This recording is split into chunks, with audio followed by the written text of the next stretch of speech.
इमाम अहमद बिन हम्बल जब इमाम शाफ़ी के पास पढ़ के फ़ारिग होके अपने घर आ गए तो आपकी एक बेटी थी जिसे आप अक्सर अपने उस्ताद साहब की सिफ़तें सुनाया करते कि मेरे इमाम शाफ़ी ऐसे हैं और ऐसे हैं, उनकी शान बयान किया करते। इमाम शाफ़ी ने पैगाम भेजा कि मैं बगदाद आ रहा हूँ और एक रात तुम्हारे पास रहूँगा।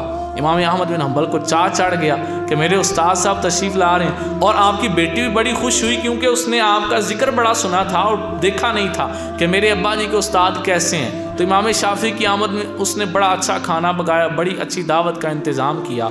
तो रात को जब खाना रखा गया तो खाना वगैरह खा के इमाम शाफ़ी रहमतुल्लाह अलैह सो गए। सुबह उठकर फजर की नमाज़ पढ़ी। जब वो चले गए, इमाम अहमद बिन हम्बल की बेटी कहने लगी, अब्बा जी माज़रत के साथ जो जो बातें आपने बताई थी कि मेरे उस्ताद साहब ऐसे हैं ऐसे हैं ऐसे हैं, तो जो मेरे ज़हन में उनका एक तसव्वुर बना था वो उस पर पूरे नहीं उतरे। घर आए थे, रात रह के गए, उस पर पूरे नहीं उतरे।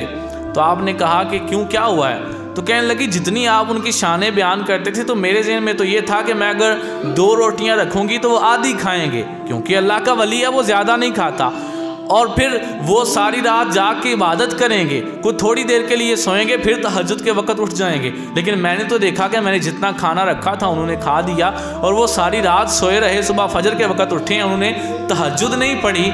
मेरे ज़हन में तो ये था कि वो बड़ी जो है वो कम खाना खाने वाली शख्सियत होगी और सारी रात इबादत करने वाली शख्सियत होगी। तो इमाम अहमद बिन हम्बल फरमाने लगे, बेटी मैं उनसे खुद पूछूंगा, मैं उनके बारे में अपनी मर्ज़ी से राय नहीं बनाता कि पता नहीं क्यों ऐसा नहीं हुआ, मैं पूछ लूँगा उनसे। इमाम शाफ़ी से जब पूछा इमाम अहमद बिन हम्बल ने कि बताएं मेरी बेटी ये सवाल कर रही थी, ऐसा क्यों हुआ?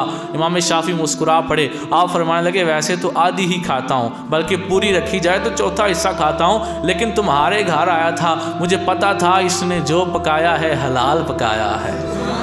और फिर फरमाने लगे, चूँकि मैंने हलाल खाया था फिर मुझे नींद भी बड़ी कमाल की आई, मुझे बेचैनी नहीं रात को हुई कि पता नहीं मैंने किस तरह का खाना खा लिया। मुझे पता था तुझे इतना अच्छा खाना तूने पकाया होगा, हलाल पकाया होगा, क्योंकि तेरी तरबियत तो मैंने खुद की है ना, तेरी तरबियत भी तो मैंने की है। तो इमाम शाफ़ी रहमतुल्लाह अलैह ने वजह बता दी, मैं सारी रात इसलिए आराम से सोया कि मुझे पता था मैंने खाना बड़ा पाक और तैयब खाया है।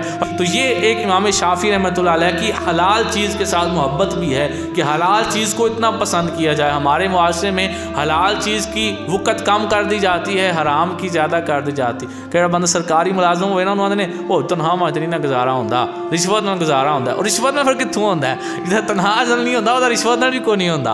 तो हलाल चीज़ को कम करके हम दिखाते हैं और हराम को हम बढ़ाते हैं। लेकिन इमाम शाफ़ी क्या करते हैं, वो हलाल को ऊपर लेके जाते हैं और हराम की जो है वो हौसला शिकनी करते हैं।